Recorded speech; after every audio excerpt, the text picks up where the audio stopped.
अस्सलाम वालेकुम।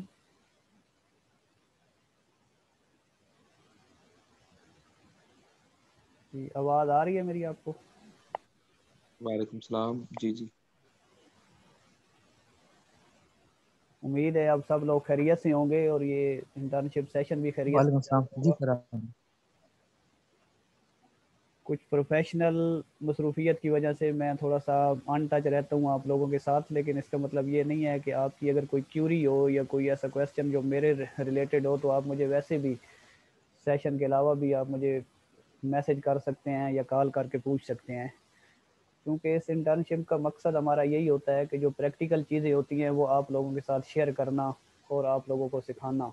थ्योरी तो जर्नल जो स्टडी होती है वो आप यूनिवर्सिटीज़ में या क्लासेस में पढ़ चुके होते हैं और पढ़ रहे होते हैं, लेकिन जो जर्नल प्रैक्टिस की चीज़ें होती हैं वो चूँकि नहीं थ्योरी में पढ़ाई जाती या सिखाई जाती, तो हमारी कोशिश यही होती है कि हम इस इंटर्नशिप में जो जर्नल प्रैक्टिस की चीज़ें होती हैं, प्रैक्टिकली जो एप्लीकेबल होती हैं, वो आप लोगों के साथ शेयर की जाएँ। और इसी चीज़ को देखते हुए हम जितनी भी प्रैक्टिकली जो चीज़ें होती हैं, वो कोशिश करते हैं कि आप लोगों के साथ शेयर करें। इसी कंटिन्यूएंसी में सीपीसी का जो करंट आज हम लेक्चर या टॉपिक डिस्कस करेंगे, वो सेक्शन 10 और सेक्शन 11 सीपीसी से रिलेटेड है और सिविल कोर्ट्स की हायरार्की से रिलेटेड है। सीपीसी जैसे आप इसके नाम से ही आप वाकिफ़ हैं, civil procedure code. Civil procedure code basically एक मदर ऑफ सिविल लॉ भी इसको कंसिडर किया जाता है या समझा जाता है, क्योंकि इसमें वो तमाम प्रोसीजर जो जितने भी सिविल सूट्स होते हैं, दीवानी दावे जिनको उर्फ़ आम में कहते हैं, उनकी ट्रायल के लिए जो एंटायर प्रोसीजर होता है वो सीपीसी को उसको कवर करता है और सीपीसी में उसको डिटेल के साथ डिस्कस किया गया है। सीपीसी के इस कंसेप्ट को डिस्कस करने से और आगे चलने से पहले थोड़ा सा ये सिविल कोड की हायरार्की, जैसे कि आप स्क्रीन में देख रहे हैं, ये आपके माइंड में होनी चाहिए कि सिविल कोड होती क्या है और सिविल कोड की कन, कन, कंसिक्वेंस क्या होती है। सिविल कोर्ट्स को अगर हम देखा जाए सीपीसी के तहत, तो इसमें सिविल जज जो होता है, जो सबसे लोएस्ट ग्रेड की कोर्ट्स होती है, वो सिविल जज की कोर्ट्स होती है। और इसमें भी आगे 3 कैटेगरीज होती हैं, सिविल जज फर्स्ट क्लास, सेकंड क्लास और थर्ड क्लास। ये first class, second class, third class ये क्या होते हैं? ये बेसिकली ज्यूरिसडिक्शन के लिहाज से इनकी एक डिवीजन होती है। ये जब हम ज्यूरिसडिक्शन का टॉपिक डिस्कस करेंगे तो फिर हम कोशिश करेंगे कि इन चीज़ों को डिटेल के साथ डिस्कस करें कि फर्स्ट क्लास की ज्यूरिसडिक्शन क्या होती है, सेकंड क्लास की क्या होती है और थर्ड क्लास की क्या होती है। लेकिन आपके माइंड में इस वक्त यही होना चाहिए कि जो लोएस्ट ग्रेड सिविल कोर्ट होती है वो एक सिविल जज होता है और उसके बाद सीनियर सिविल जज होता है जो इससे ऊपर कई कोर्ट्स होती है। जितने भी सिविल सूट्स होते हैं वो बेसिकली सीनियर सिविल जज की कोर्ट्स में फाइल किए जाते हैं और सीनियर सिविल जज फिर उनकी ज्यूरिसडिक्शन को, पिक्यूलरी ज्यूरिसडिक्शन को देखते हुए आगे मुख्तलिफ सिविल जजेस को मार्क करता है, सिविल जज फर्स्ट क्लास को, सेकंड को, थर्ड को, और आगे फिर उनके ट्रायल होता है मुतलका कोर्ट्स में। सीनियर सिविल जज के बाद आती है जो सिविल कोर्ट्स में district court. District court basically एक डिस्ट्रिक्ट जज जो है वो एक डिस्ट्रिक्ट का हेड होता है और पूरे डिस्ट्रिक्ट में जितने भी सिविल सूट्स होते हैं वो उसकी कोर्ट में फाइल किए जाते हैं। सीनियर सिविल जज या सिविल जजेस जो सिविल सूट में फैसले करते हैं उनकी अपीलें भी डिस्ट्रिक्ट जज के पास आती हैं और इस तरह डिस्ट्रिक्ट वाइज जो डिस्ट्रिक्ट जज होता है वो एक अपीलेंट कोर्ट भी कंसिडर किया जाता है। सम टाइम जब ये ज्यूरिसडिक्शन का चैप्टर हम डिस्कस करेंगे तो इसमें एक पिक्यूनरी ज्यूरिसडिक्शन होती है जिसमें कुछ सूट्स ऐसे भी होते हैं जो पिक्यूनरी ज्यूरिसडिक्शन के लिहाज से डायरेक्टली डिस्ट्रिक्ट जज के पास फाइल किए जाते हैं। जब डायरेक्टली डिस्ट्रिक्ट जज के पास फाइल किए जाते हैं तो वो बेसिक जो ट्रायल कोर्ट होती है वो डिस्ट्रिक्ट जज की कोर्ट कंसिडर की जाती है। लेकिन जब कोई सूट सीनियर सिविल जज या सिविल जज के पास फाइल किया जाता है तो उसकी अपील फिर डिस्ट्रिक्ट जज के पास फाइल की जाती है। डिस्ट्रिक्ट जज के पास साथ साथ पैरेलल एडिशनल डिस्ट्रिक्ट जजेस भी होते हैं जो कि authority wise power and jurisdiction के लिहाज से डिस्ट्रिक्ट जज के इक्वल होते हैं, बट एडमिनिस्ट्रेटिवली वो डिस्ट्रिक्ट जज के अंडर होते हैं, एडिशनल डिस्ट्रिक्ट जज। जितनी भी सिविल सूट्स जो डायरेक्टली फाइल किए जाते हैं डिस्ट्रिक्ट जज के पास, या अपीलें फाइल की जाती हैं डिस्ट्रिक्ट जज के पास, वो डायरेक्टली डिस्ट्रिक्ट जज के पास ही मार्क होती हैं, फाइल की जाती हैं, और डिस्ट्रिक्ट जज आगे फिर मार्क करता है एडिशनल डिस्ट्रिक्ट जजेस को, और उनका ट्रायल फिर एडिशनल डिस्ट्रिक्ट जजेस के पास चलता है। डिस्ट्रिक्ट जज के पास जब कोई अपील या सूट डिसाइड होता है तो उसकी अपील हाई कोर्ट में फाइल की जाती है, और high court second appellant court consider की जाती है सिविल ट्रायल में या सिविल कोर्ट्स में। हाई कोर्ट के बाद फाइनल कोर्ट जो है वो सुप्रीम कोर्ट कंसिडर की जाती है। तो इस तरह अगर हम इस हैरार्की को, सिविल कोर्ट की हैरार्की को देखें, तो मुख्तलिफ सिविल जजेस, सीनियर सिविल जजेस, डिस्ट्रिक्ट जज, हाई कोर्ट और सुप्रीम कोर्ट, ये 5 मुख्तलिफ अदालतें हैं जो सिविल कोर्ट्स में, मुख्तलिफ फोरम हैं जो सिविल कोर्ट में, सिविल कोर्ट की हैरार्की में फॉल करते हैं।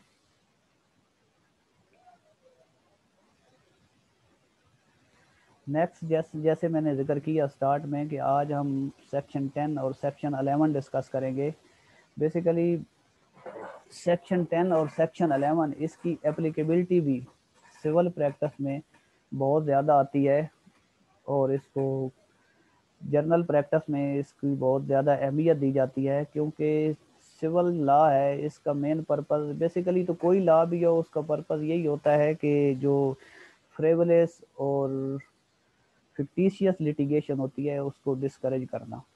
और सिविल प्रोसीजर कोड के तहत भी जो फ्रेवलेस लिटिगेशन होती है इसको डिस्करेजमेंट किया जाता है, और इसकी डिस्करेजमेंट के लिए इसमें चंद एक रेस्ट्रिक्शन रखी गई हैं सीपीसी के तहत, सिविल प्रोसीजर कोड के तहत, जिनके तहत मुख्तलिफ किस्म की जो फ्रेवलेस लिटिगेशन होती है उसको डिस्करेज किया जाता है।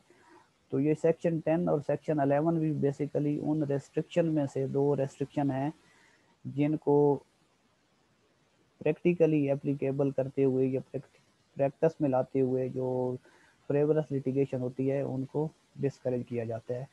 सेक्शन 10 बेसिकली अगर आप इसकी वर्डिंग पे जाएं तो इसमें जब भी एक सिविल सूट जो कि 2 मुख्तलिफ पार्टीज़ के दरमियान होता है वो किसी भी कोर्ट से जब डिसाइड हो जाता है, तो वो किसी सिविल कोर्ट में पेंडिंग होता है, तो सम टाइम ऐसा भी होता है कि उसमें से कोई पार्टी उसी काज ऑफ एक्शन को, उसी डिस्प्यूट को किसी दूसरी कोर्ट में भी फाइल कर देती है। तो सेक्शन 10 बेसिकली ऐसी पैरेलल लिटिगेशन को डिस्करेज करता है, और पैरेलल लिटिगेशन को वो बैन करता है कि एक ही काज ऑफ एक्शन पे 2 मुख्तलिफ सिविल कोर्ट्स में डबल लिटिगेशन पेंडिंग नहीं हो सकती। जब किसी एक काज ऑफ एक्शन पे किसी एक कोर्ट में कोई भी पार्टी अपना सूट फाइल कर देती है, तो वो उसी काज ऑफ एक्शन पे किसी दूसरी सिविल कोर्ट में सूट फाइल नहीं कर सकती।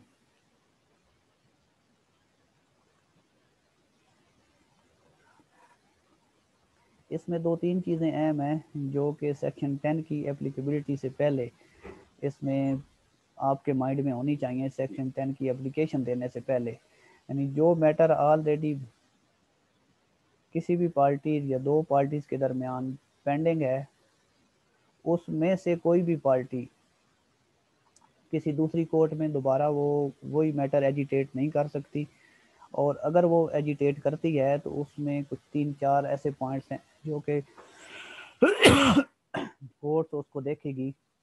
नंबर 1 ये है कि जो मैटर ऑलरेडी पेंडिंग है वो इन्हीं 2 पार्टीज़ के दरमियान पेंडिंग है, या उसमें कोई थर्ड पार्टी भी इन्वॉल्व है, जो सेकंड सूट फाइल किया है वो उन्हीं 2 पार्टीज़ में से किसी एक ने फाइल किया है या किसी थर्ड पार्टी ने फाइल किया है। नंबर 2, कोर्ट्स ये देखेगी कि जो सूट ऑलरेडी चल रहा है वो एक कॉम्पिटेंट कोर्ट ऑफ ज्यूरिसडिक्शन के पास चल रहा है या कि इम्प्रॉपर फोरम पे चल रहा है। कॉम्पिटेंट कोर्ट ऑफ ज्यूरिसडिक्शन से मुराद ये है कि जो सूट ऑलरेडी पेंडिंग है वो जिस कोर्ट में पेंडिंग है वो कोर्ट उस सूट को या उस डिस्प्यूट को ट्रायल करने की और डिसाइड करने की ज्यूरिसडिक्शन भी रखती है या नहीं रखती। वो जुरिस्डिक्शन टेरिटोरियल जुरिस्डिक्शन भी हो सकती है, पिक्यूनरी भी हो सकती है, सब्जेक्ट मैटर भी हो सकती है।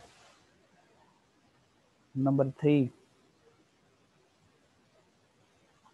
जिस कोर्ट में ऑलरेडी सूट फाइल किया जा चुका है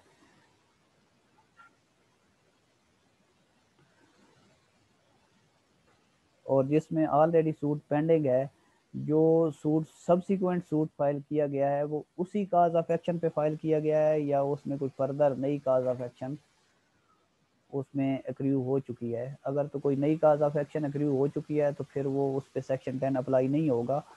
अगर ऑलरेडी जिस काज ऑफ एक्शन पे सूट पेंडिंग है किसी प्रीवियस कोर्ट में, अगर उस पे उसी काज ऑफ एक्शन पे वो सूट फाइल किया गया है तो फिर सेकंड सूट फाइल नहीं किया जा सकता।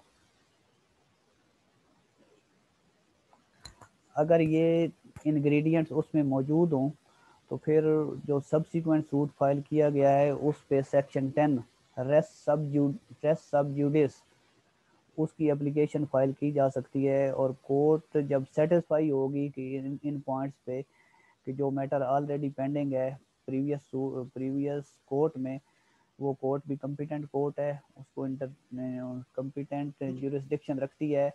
Number 2, same cause of action उसी पे सेकंड सूट भी फाइल किया गया है और जो प्रीवियस सूट है वो बिटवीन दी सेम पार्टीज है। अगर सेकंड कोर्ट उस पर सेटिस्फाई है तो वो एप्लीकेशन को एक्सेप्ट करते हुए जो प्लेंट है उसको रिजेक्ट कर देगी। इसको हम रेस सब जुडिस कहते हैं। सेक्शन 10 रेस सब जुडिस, एप्लीकेशन ऑफ रेस सब जुडिस। ये आपको प्रैक्टिकली एक असाइनमेंट भी दी जाएगी कि रेस सब जुडिस की एप्लीकेशन है कैसे ड्राफ्ट की जाती है और कैसे इसको कोर्ट में फाइल किया जा सकता है। सेम लाइक दिस सेक्शन 11 जो है ये रेस जुडिकाटा, रेस सब जुडिस जो हम डिस्कस कर चुके हैं सेक्शन 10, उसका मतलब होता है कि during pendency of the suit no suit can be file on same cause of action.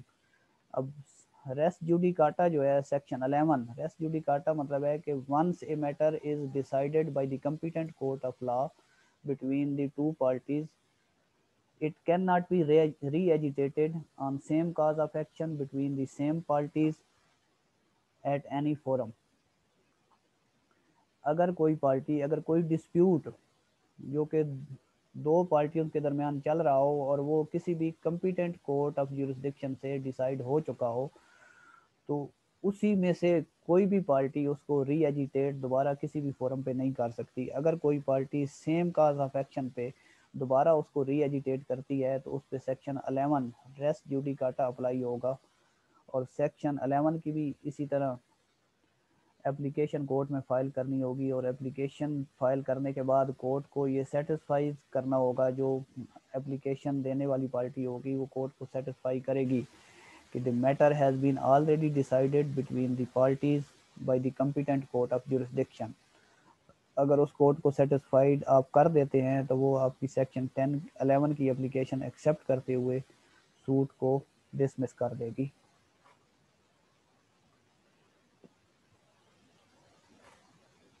Section 10 और सेक्शन 11 इसमें बेसिक डिफरेंस यही है कि सेक्शन 10 जब सूट पेंडिंग और during pendency of the suit apply होता है और during pendency of the suit subsequent suit file नहीं किया जा सकता सेम काज ऑफ एक्शन पे बिटवीन द सेम पार्टी। और सेक्शन 11 अप्लाई होता है जबकि कोई सूट जो है वो डिसाइड हो चुका हो, डिसाइड कर दिया हो किसी कॉम्पिटेंट कोर्ट ने और उसके बाद उसको दोबारा री एजिटेट नहीं किया जा सकता किसी भी फोरम पर किसी भी कोर्ट में। तो ये मेन इनमें डिफरेंस है। ड्यूरिंग पेडेंसी अगर कोई सेकंड सूट फाइल किया जाता है तो उसमें सेक्शन 10 की आप एप्लीकेशन देंगे उसको रिजेक्ट कराने के लिए। और आफ्टर डिसीजन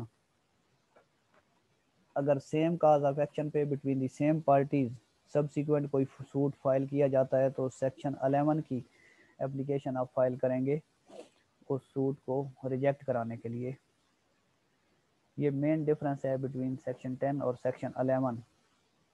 ये सेक्शन 10 और सेक्शन 11 का एक फॉर्मेट आपको दिया जाएगा, उसके मुताबिक आपने एक एप्लीकेशन ड्राफ्ट करनी होगी और ड्राफ्ट करके सबमिट करानी होगी। तो ये मेन चीज़ें थी जो कि बेसिक और इनिशियल चीज़ें भी हैं, और इनिशियल एक कंसेप्ट भी है सीपीसी की हायरार्की ऑफ कोर्स से रिलेटेड, और मेन सेक्शन 10 और सेक्शन 11 से रिलेटेड, जो कि प्रिसाइजली मैंने आपसे शेयर करने की कोशिश की। अगर इनसे रिलेटेड आपका कोई क्वेश्चन हो तो आप अभी पूछ सकते हैं, या मुझे वैसे मैसेज भी कर सकते हैं, कॉल करके भी पूछ सकते हैं। इसके बाद हम इंशाल्लाह सीपीसी की इसको आगे ले जाते हुए हम कोशिश करेंगे कि इसमें जो प्रैक्टिकल चीज़ें हैं जो जर्नल प्रैक्टिस में एप्लीकेबल होती हैं वो डिस्कस करें और उनको आगे लेके चलें। फॉर एग्जांपल सिविल प्लेंट जो है उसकी ड्राफ्टिंग है, और रिटर्न स्टेटमेंट है, फ्रेमिंग ऑफ इशू है, इस तरह की स्टे एप्लीकेशन है, स्टे एप्लीकेशन की रिक्वायरमेंट क्या है,